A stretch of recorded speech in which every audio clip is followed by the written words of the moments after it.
Una introducción a los derechos reales. ¿No? A todos, una vez más, bienvenidos a este curso. Y conforme ustedes irán descubriendo, ya ustedes han tenido, ya tienen algunos trabajos que les he encomendado a ustedes, que son interpretaciones de algunos casos, ¿no? Que ya el Tribunal Constitucional se ha pronunciado. Entonces, así seguramente en el transcurso de las clases vamos a seguir dándoles algunas casuísticas más. Quiero decirles que al concluir la asignatura podrán conceptualizar qué son los derechos reales. Reconocerán sus elementos, ¿no? Ahí sus características, así como su clasificación, como son los derechos reales principales, ¿no? Y los derechos reales de garantía. Aquí tenemos, a ver, ahí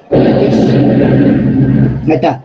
Aquí tenemos la clasificación, ¿no? Clasificación en principales y de garantía. Dentro de la clasificación de los derechos reales principales vamos a estudiar a lo largo del curso la propiedad, la posesión, la servidumbre, el usufructo, el uso, la habitación, la superficie. Los de garantía se encuentran la hipoteca, la prenda, la antiquesis y lo que es el derecho de retención. Entonces, siendo así, vamos a pasar a ver al otro. Esta no es, esta sí es. Esta. Como les decían antes, ¿no? Ahí tenemos nuestro código, tomo 5. A ver, respecto a esto, a ver, algunas participaciones acá. Miren, al igual que nosotros tenemos 3 códigos, o hemos tenido 3 códigos en nuestra legislación peruana, también hay 3 códigos, ¿no? A nivel mundial. ¿Me podría decir alguno de ustedes cuáles son esos 3 códigos que fueron a nivel mundial reconocidos? A ver, intervenciones, por favor. Ya vamos a poner ya lo que realmente se requiere para informar esto a la administración. Vamos, jóvenes, recuérdense, ya ustedes han llevado introducción al derecho. Ahí está, los 3 códigos famosos del mundo. Doctor, Dígame. Disculpe, ¿podría ser el código de Hammurabi? A ver, ¿tu nombre? Doctor. Natalie, doctor. Natalie, muy bien. ¿Entraría doctor o no? A ver, no. Hay 3 códigos mucho más grandes y digamos mucho más relevantes, códigos relevantes, que han pasado a través de la historia. A ver, nadie quiere ganarse su nota. Ustedes tienen mira, ustedes, ahora es la oportunidad incluso de poder, digamos, entre comillas, ¿no? Errar y poderse corregir, que ya cuando sean ustedes abogados no van a tener esa oportunidad. Ahora es cuando pueden ustedes soltar todo lo que ustedes conocen, hasta donde han llegado, y poder de esta manera avanzando, ¿no? En sus conocimientos. Pero esto es fácil, a ver, miren, recuérdense, es el código napoleónico, sí, ya están recordando, ¿no? Código napoleónico, el código alemán y el código italiano, 3 códigos, ¿no? Que prácticamente a nivel mundial han aportado bastante y fundamentalmente, ¿no? En el tema de derechos civiles. Al igual que esos códigos, también hemos tenido, pues, en el Perú, un código del año 1852. En aquel código, el legislador peruano lo llamó como derecho de cosas. A los derechos reales lo llamaban como derecho de cosas.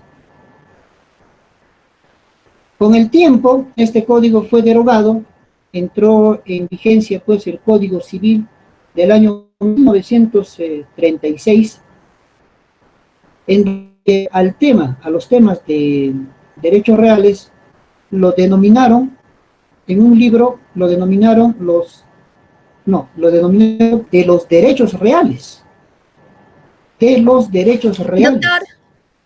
Doctor, Sí, dígame. doctor, disculpe. Doctor, soy Isabel Ono.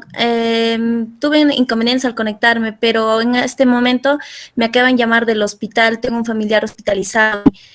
Me paso a retirar, doctor, disculpe. ¿Tu nombre es? Isabel Ono, doctor. Isabel Uno. Ono. Ono. Muy buenas tardes, señorita. Muy buenas noches, disculpe, doctor, me paso a Buenas retirar, noches. de suma urgencia. Gracias. Ya, doctor. Bien, continuando con nuestras clases. Nos habíamos quedado en el Código Civil de 1936, en donde al conjunto de los derechos reales, en aquel entonces lo denominaron de los derechos reales. Y así, al transcurrir el tiempo, llegó nuestro actual código, vigente al día de hoy, del año 1982, en donde se le ha denominado pues como los derechos reales. Actualmente está vigente, ¿no? El cual es materia de estudio. Aquí tenemos la ubicación y clasificación en el Código Civil de los derechos reales. Como les decía, ¿no? En nuestro código actualmente, pues, de 1984, claro, 1984, se encuentra distribuido en 10 libros. Y dentro de ello se encuentra en el libro quinto, los derechos reales, el cual consta, pues, de 13 títulos. Y los 13 títulos son los que vamos a tocar, joven. A ver, ¿qué más sigue acá? Ya, estamos entrando poco a poco ya a lo que se refiere nuestra carrera o nuestro tema en sí. En tal sentido, vamos a hablar sobre la naturaleza jurídica de los derechos reales. En este punto, jóvenes, existen dos teorías. Bueno, existen sí muchas más teorías, ¿no?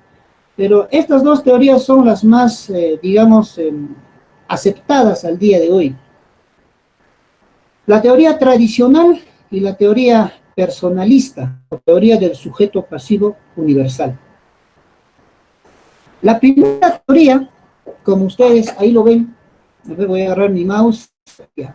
La teoría tradicional nos habla de que los derechos reales, dice que es la relación jurídica entre un sujeto y una cosa.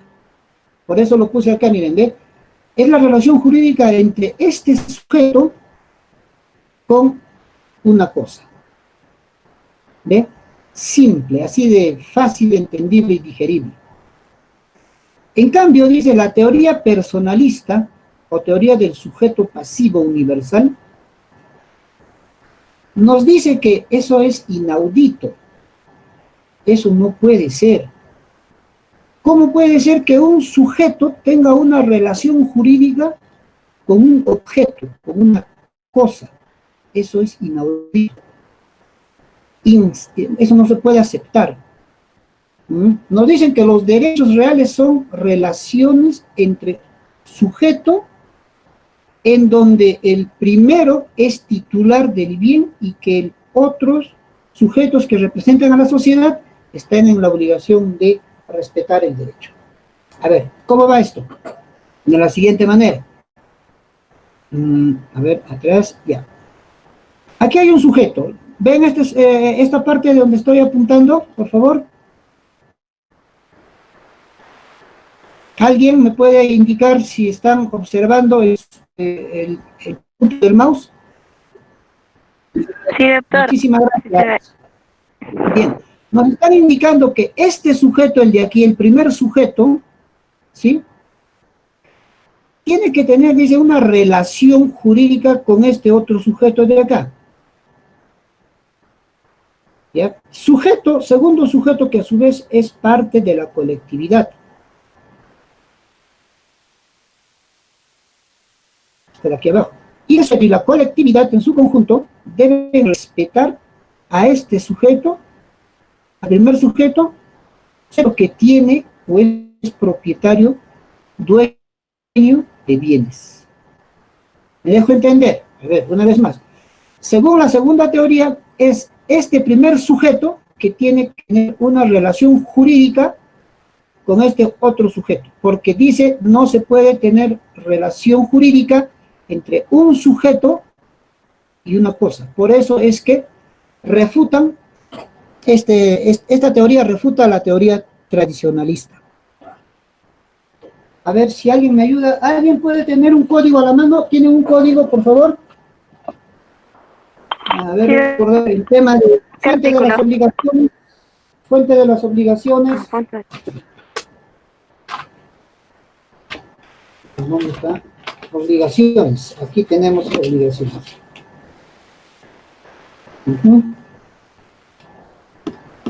Bien. Miren, escuchen, les voy a dar lectura a este tema. A ver, definición, dice.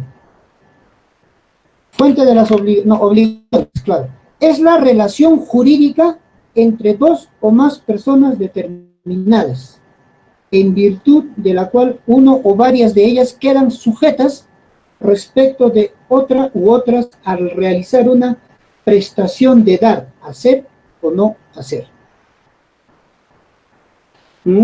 Entonces, este concepto que nos dice más va enmarcado a lo que es la teoría personalista, ¿cierto? O a la teoría tradicionalista. Es a la teoría personalista, gente. Pero justamente, ese es el tema, el meollo del asunto, porque con esta teoría personalista más se estaría inclinándose a lo que son las relaciones entre persona y persona, o sea, al tema de fuente de las obligaciones, más no así a la teoría tradicionalista que nuestra legislación lo ha tomado. O sea, concluimos de que los derechos reales hay que verle desde el punto de vista de la teoría tradicionalista. Es la relación jurídica entre un sujeto y una cosa. Cuando estamos hablando de la relación jurídica, más adelante lo vamos a ver, estamos hablando sobre un poder, una decisión que tiene una persona sobre una cosa. A eso es lo que vamos a llegar finalmente. Entonces, olvidémonos, hay que olvidarnos de la teoría personalista, ¿correcto? Y nos quedamos con la teoría tradicional, para poder entender el curso. No nos hagamos problemas, jóvenes. Lo que yo quiero enseñarles es a ustedes, así, el derecho ya masticadito, ya no quiero darles que ustedes profundicen en un tema, en el otro, y por aquí me traes otras teorías, no. Ya vamos al meollo del asunto. El meollo del asunto es que nuestra legislación ha tomado la teoría tradicionalista, en donde es la relación jurídica entre un sujeto y una cosa. Más adelante vamos a ver y vamos a ver este tema en donde nos vamos a dar cuenta que es cuando una persona tiene el poder absoluto sobre una cosa, sobre un bien, una decisión directa. ¿Correcto? Etimología, origen. ¿Ya? Ahí tenemos la etimología y el origen de lo que son los derechos reales. La figura de los derechos reales, jóvenes, proviene del derecho romano jus in res, o jus in reo, que significa derecho sobre la cosa, ¿ves? Como antes les decía, ya estamos entrando al tema. Significa, a ver una vez más, derecho sobre la cosa, poder sobre la cosa, señorío sobre la cosa, poder absoluto sobre la cosa. Todo siempre está enmarcado sobre el tema de poder, señorío, decisión. Eso es lo que hay que tener en cuenta, por favor, para poder pasar al otro tema, que es ya poder conceptualizar, poder ya hablar del derecho de reales, los derechos reales. ¿Hasta aquí alguna pregunta, por favor, de parte de ustedes? Aunque sea, vamos a quedar un poco más acá, vamos a ahondar un poco más, porque yo quiero que de esta clase salgan prácticamente conceptualizando lo que son los derechos reales. Aquí ya no tiene por qué, ya cuando en el futuro alguien les pregunta qué son los derechos reales, ya así, rápido, de cajón, en una. Es la relación es el poder que tiene una persona sobre una cosa, ¿no? Para entenderlo. Ahí está. Ustedes observan a una persona, ¿no? A un joven, un amigo que está con una copa, ¿no? Alardeando sobre los bienes que tiene el señor. Tiene un vehículo, un avión, bastante dinero, casas, una piscina y libros, ¿no? ¿Por qué lo puse esto? ¿Qué nos da a entender este tema? Lo que antes les decía, ¿no? Es el poder que tiene una persona sobre una cosa, sobre un... Más adelante también vamos a ver lo que significa bien. Bien no es lo mismo que cosa, que una cosa, ¿no? Son cuestiones distintas, similares, pero no son opuestos tampoco. En tal sentido, pero ya bueno, vamos a ir avanzando. A ver, estas imágenes he puesto justamente para poder entender que el hombre, ¿no?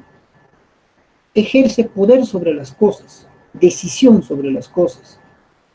Es así como vamos a entender lo que son los derechos reales. Aquí tenemos una primera definición, ¿no?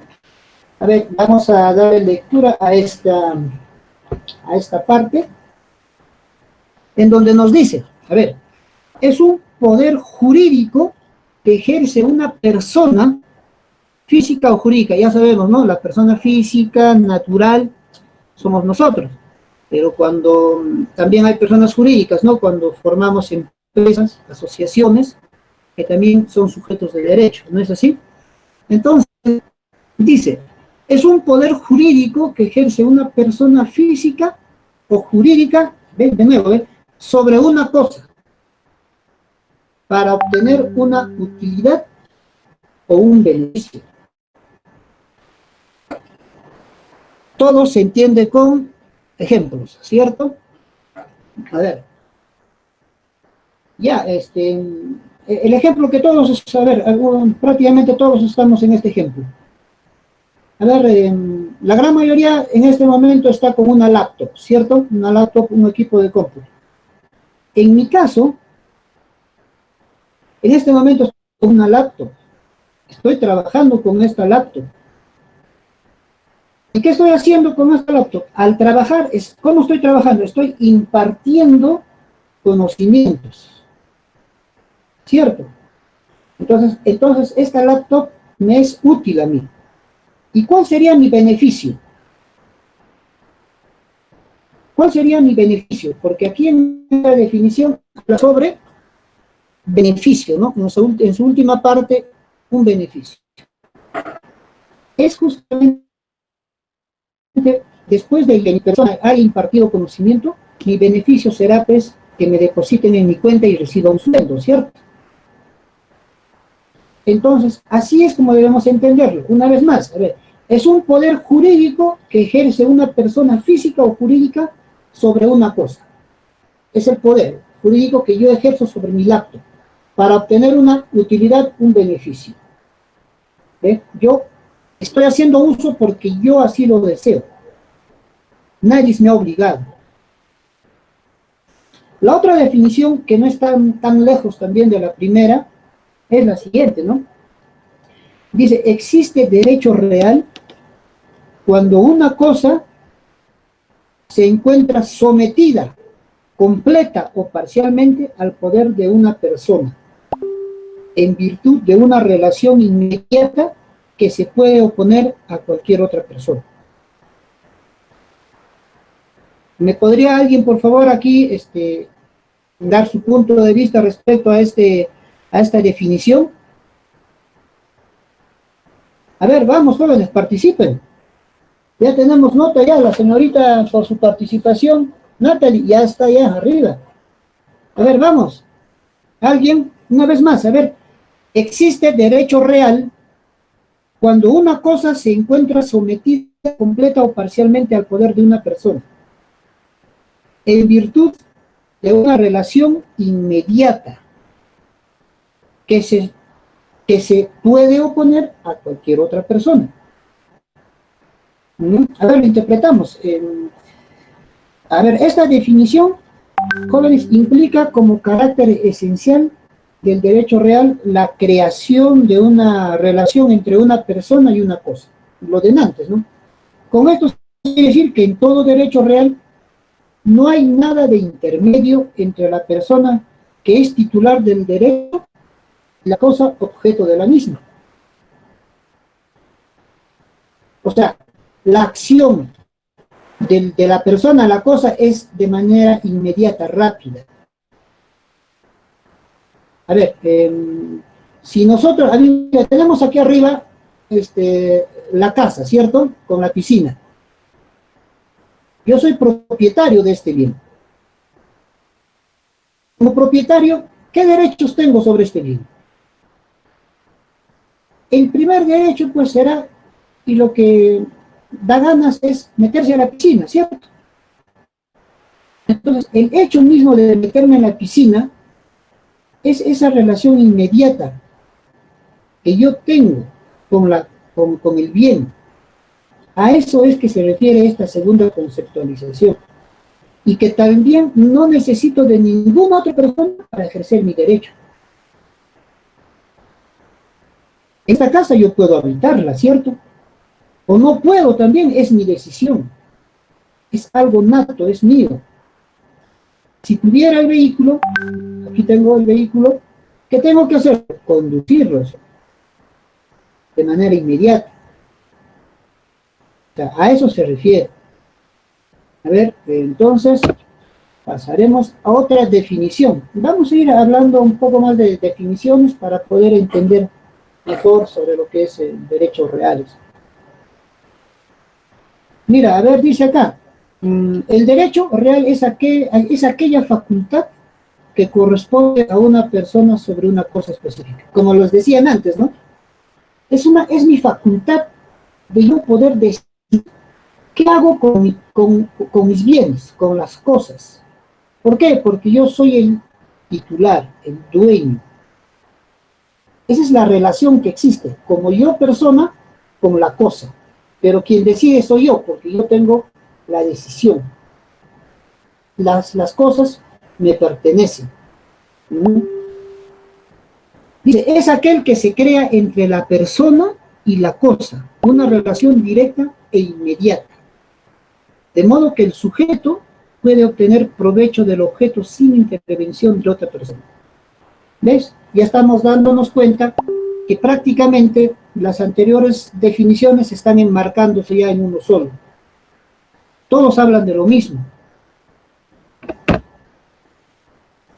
Y aquí también otra definición. A ver. También el derecho real se le considera como derecho absoluto de contenido patrimonial. Ya esto está un poco más tema económico, ¿ves? Cuyas normas son sustancialmente de orden público. Cuando hablamos de orden público, nos estamos refiriendo que hay requisitos que exigen que los bienes tienen que ser inscritos en los registros públicos.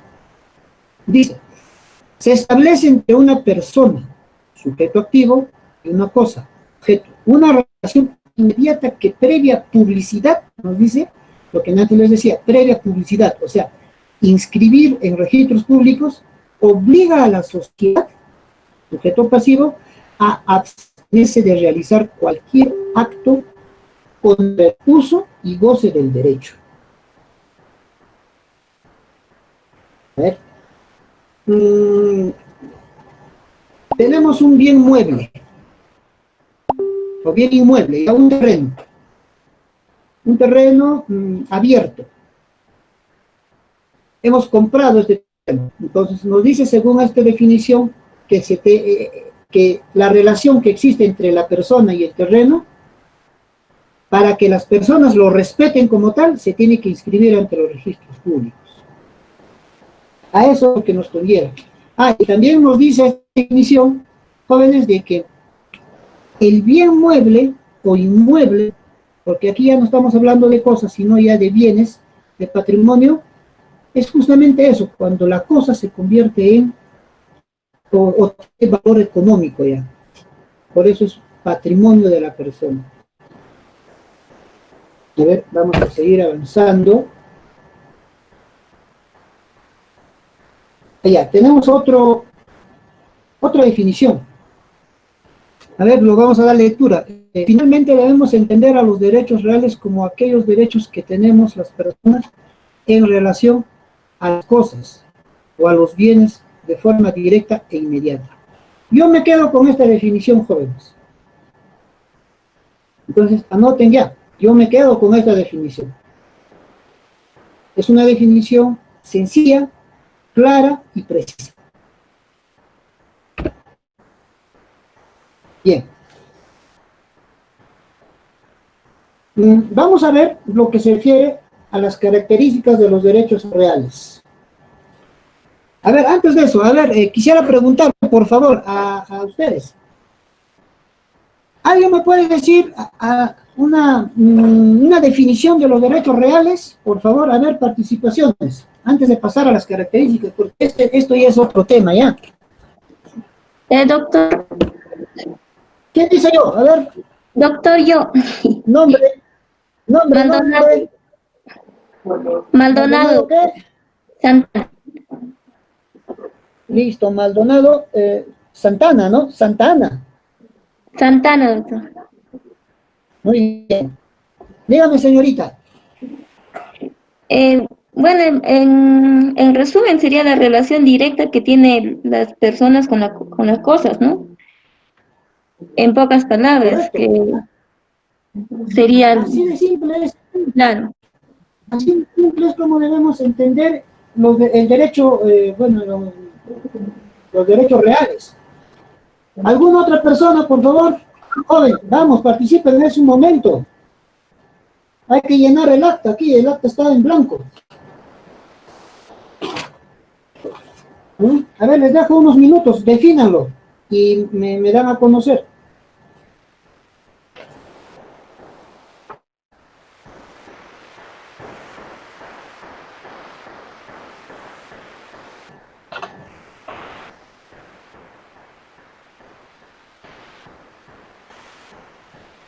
Es así.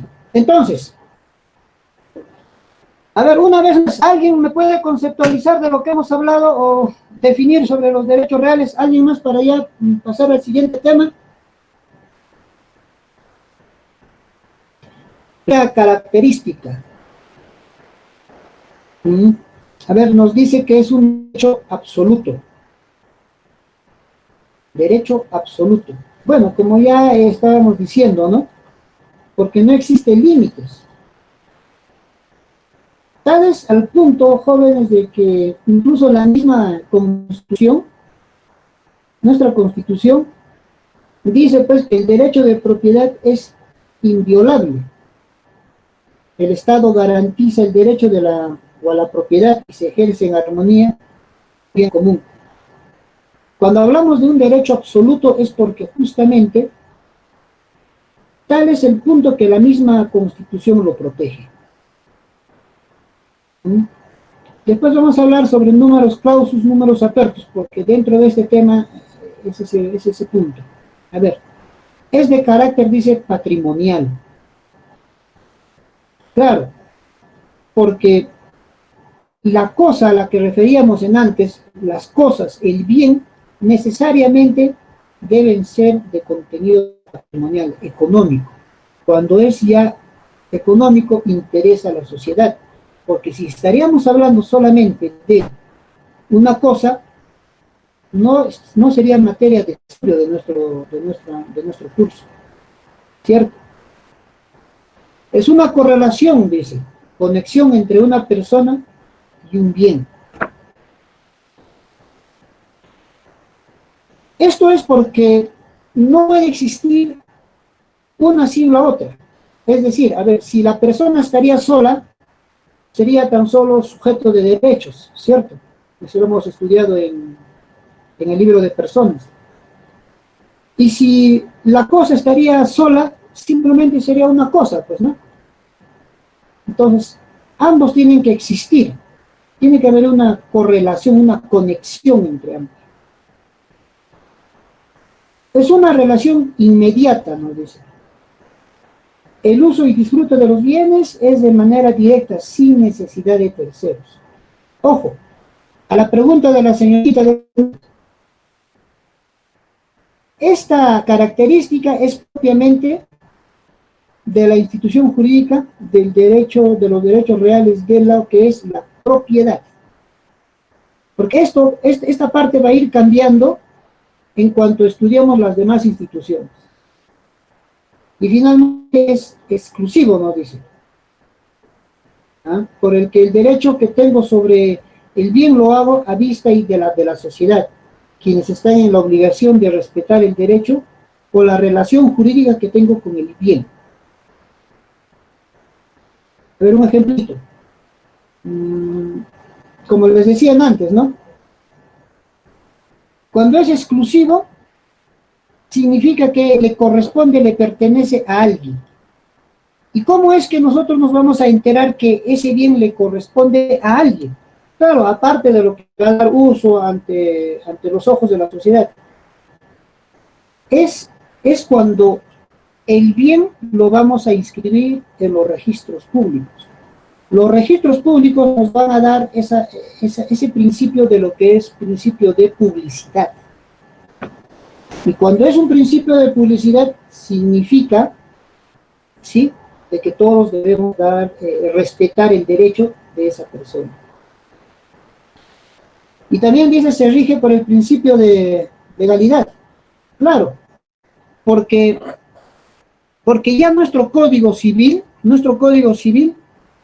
ya lo ha determinado qué cosas son derechos reales.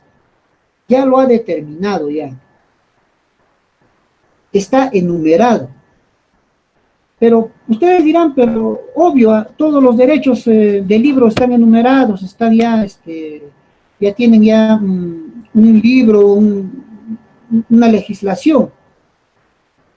Cierto, es cierto, pero es porque en otros países, jóvenes, en otros sistemas, el tema de los derechos reales no tiene el principio de legalidad. Es decir, no está determinado qué derechos reales deben ser o son legales en un determinado país. Allá en otros países lo que pasa es que la legislación les da la libertad a las partes para que puedan crear, modificar todos los derechos que crean por conveniente. Es decir, si aquí en el Perú, digamos, no estaría esta característica, estaríamos hablando de que en un contrato de compra-venta, en una de sus cláusulas, estaríamos impidiendo al comprador para que en un futuro no muy lejano no pueda vender, enajenar el bien. Eso está mal, ¿sí? ¿Cómo vamos a vender un bien? ¿Cómo vamos a vender un bien? Pidiendo a su nuevo propietario que lo pueda vender después. En el Perú no se permite eso, porque eso no son sus características de lo que son una compra-venta. Pero no, están esa facultad para poder, como repito, crear, modificar lo que son los derechos reales. Hay un tema que me pasé, y es en la parte de las características, incluso antes, pero guarda relación. Es cuando hablábamos de lo que es la publicidad, la inscripción ante los registros públicos, del derecho que uno tiene sobre la cosa. Miren, suele pasar, jóvenes, en muchos casos que yo he tenido como abogado litigante, en donde personas yo digo que actúan de mala fe por sacar dinero nada más, hacen atrocidades, ¿no? Cuestiones irregulares. Miren, a ver, un ejemplo. Una señora vendió sus terrenos, ¿sí? Vendió sus terrenos el día, digamos, el día de hoy. Vende su terreno de 1000 metros cuadrados a través de una compra-venta. Una compra-venta realizado aquí en el barrio de Santana, ¿ya? Ante la comunidad de Santana, y lo vende a los de la comunidad de Santana. ¿Está bien? Pasa un año y esta